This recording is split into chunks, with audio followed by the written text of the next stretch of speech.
this time Royal Enfield. I am in Mengeš, and these are Royal Enfield test rides. So in front of us the Royal Enfield Shotgun 2024. This is a new model for 2024. In fact, to be honest, the engine is used from the Interceptor and from the Super Meteor, and it is not completely new, and even the styling, it's a bit modified from the Royal Enfield classic motorcycles and also from the Meteor, Super Meteor, I would say. So the front has the LED headlight, and the blinkers are not LED. So to be honest, this one has some old elements, some older features, but also some new features. So 650 4-stroke oil air cooled engine producing 47 horsepower. It is A2 compliant, and it has a very nice distributed torque. The engine, it's very torquey enough low down, and it feels right for this kind of a bike, in my opinion. In this military color, it looks very old style, I would say, very Second World War in terms of styling. But guys, these two exhausts, you can see two exhausts coming from the front to the rear. This is cool. This is really cool, Royal Enfield. Thumbs up. And the rear light, a very nice rear light.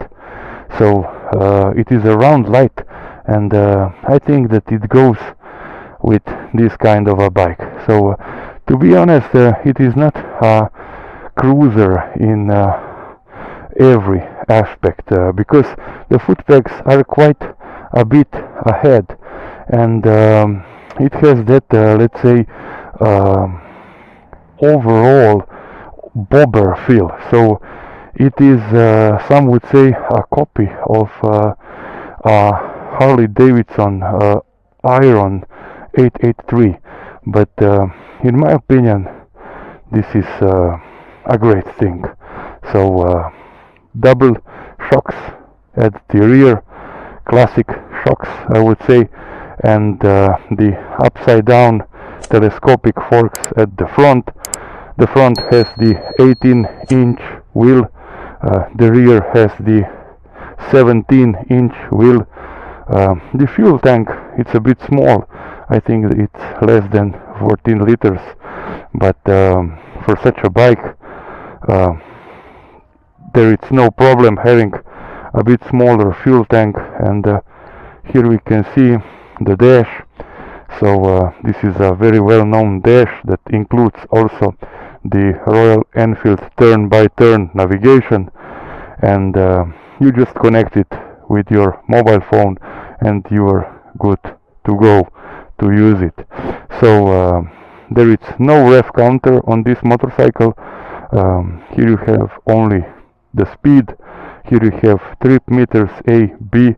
Here you have the fuel gauge, gear indicator, and this is pretty much everything. So a very nice feature on this particular model of Royal Enfield is that you just can very easily remove the passenger seat, and as you can see now you can have a, let's say some luggage here instead of a seat. Otherwise it is standard on all shotguns. So this comes in different colors. I think that there are 3 colors available, and it has also the center stand like most Royal Enfields, and I am very excited to go for a ride right now.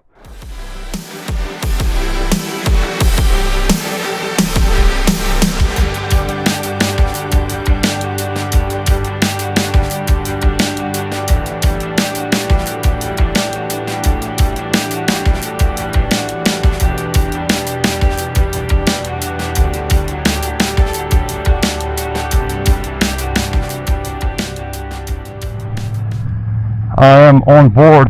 This is the Royal Enfield Shotgun. It has the same engine as the Interceptor that I already rode. So for those of you who are interested in that bike, check it among my videos.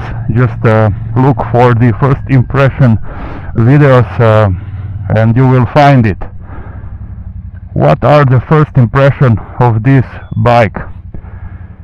It feels light, even though it's not, because it has 240 kilos, and this is quite a lot, but for being a cruiser it's let's say appropriate. The riding position, it's not of a real cruiser. In fact, this is more of a bobber, so the legs are just down from the tank, and they are not so far ahead of you, and this is quite a cool thing, even though I am not really a fan of this kind of riding, but I have to say that till now I like it. So the riding position, it's comfortable. You were a bit leaned ahead. I mean, you were not completely upright. The handlebar, it's not so wide.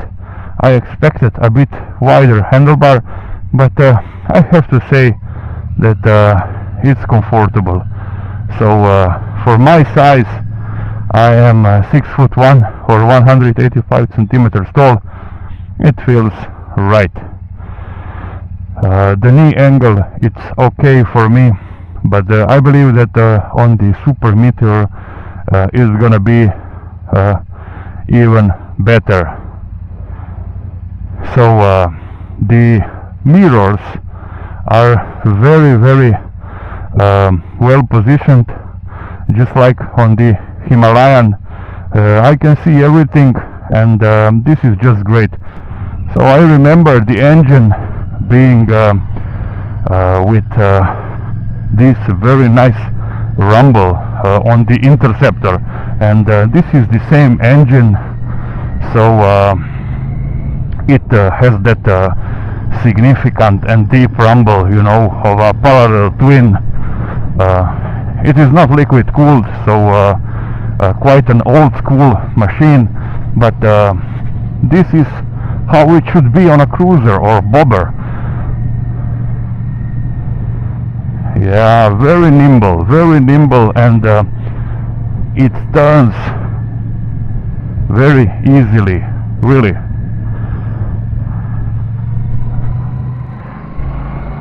Let's try this shotgun now. Yeah, it goes nicely. It has that ground that one may expect. I am in the 5th, and I will now put in the 6th gear. Yeah, I am in the 6th gear, and I am riding at 100 kilometers per hour almost. Yeah, I am doing 100 right now, and the engine feels relaxed, and it has plenty to go. Yeah, 5th. The gearbox, it's precise, and you don't have a feel that it is not gonna go into gear. So this one, I remember on the Interceptor it was quite a bit different, so I had to push a bit more to insert the gear, but here it is very easy to do it. Yeah, 4th, now 5th. Yeah, and the engine, it's a quiet one. On the idle, it has that great deep rumble.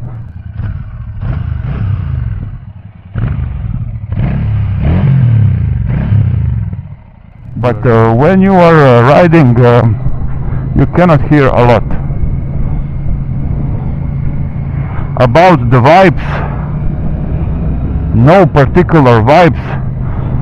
When you are sitting on this motorcycle, when it's idling, you feel that it's a bit shaking, but when riding, nothing serious. So very refined engine. So this was probably, as I remember, the same on the Interceptor. So this is not a rocket ship. This is not gonna win any competition in terms of power or something similar. So a power championship, or let's say a kind of a GP or something. But I have to say that the power is appropriate, and the torque it's well distributed. So this one has 52 Newton meters of torque, and this is just right. This is more than okay. You can get very quickly used to it. It's one of those bikes that is very friendly, user friendly, A2 compliant, just like I said. So if you are a learner, if you are starting your motorcycle career, this is the one to look at, to try it. So maybe the ref counter would be very nice to have on such a machine, and I think that more chrome would be also appropriate. But then you have also the Super Meteor that has the same engine, and there you have a lot more chrome. So the seat, it's a bit hard, but not too hard. Till now I don't feel any pain. I am riding for some 20 minutes, and it is very nice and comfortable. So the power comes straight away, but there it's not gonna be that pull that you would expect from more powerful bikes. So this is a 47 horsepower motorcycle, and it behaves just like it should behave for 47 horsepower.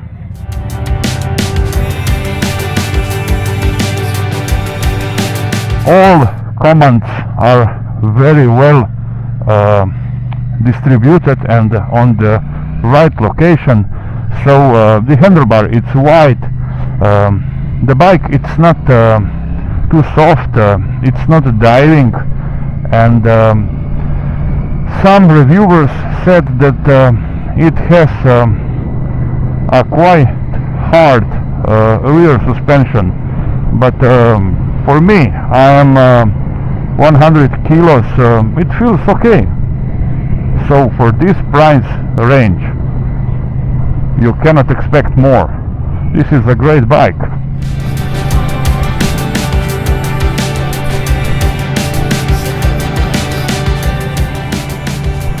Brakes are from Bre. This is the cheaper section of Brembo, and the bite, the initial bite and the power when you're braking, it's appropriate, it's adequate, more than adequate, I would say.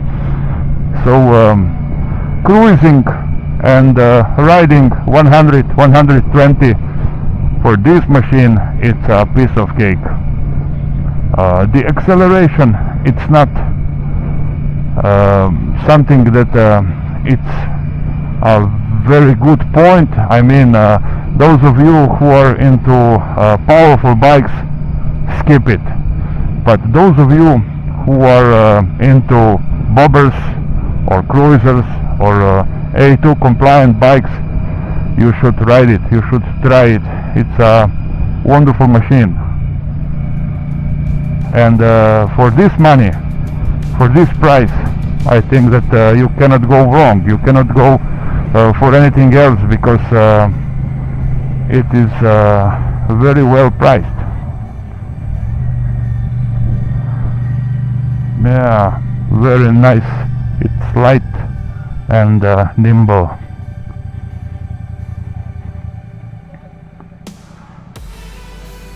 So the turn-by-turn navigation, the cable operated throttle, the normal usual cable clutch, and a classic and classy style, I would say.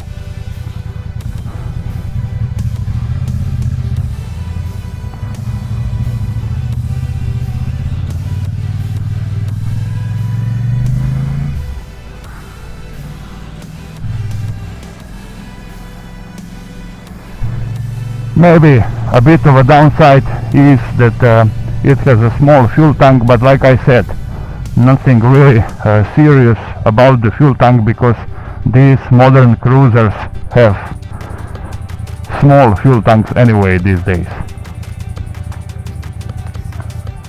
The throttle response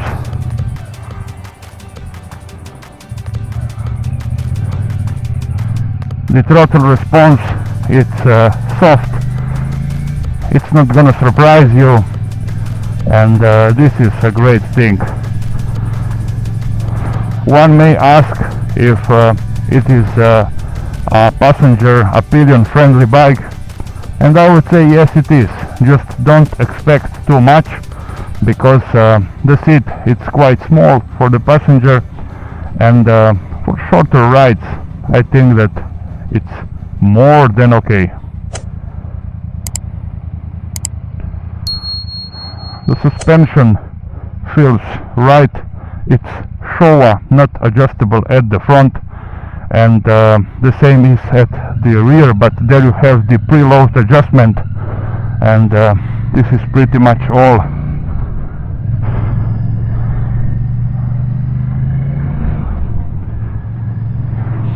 Very visible dash, but without the ref counter. The gear indicator, it's a great thing. So to be honest, some of you may miss the ref counter like me, but it is not a real downside.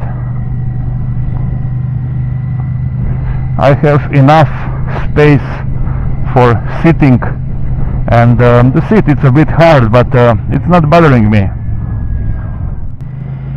Personally, I would rather go for the Super Meteor, because I like the look of the Super Meteor more, but this one looks also very cool. So no traction control, no riding modes. This one is pure classic in terms of technology.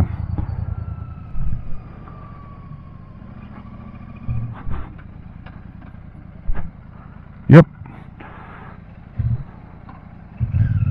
the ABS kicked in, so maybe it was a bit too early, but the brakes work just fine.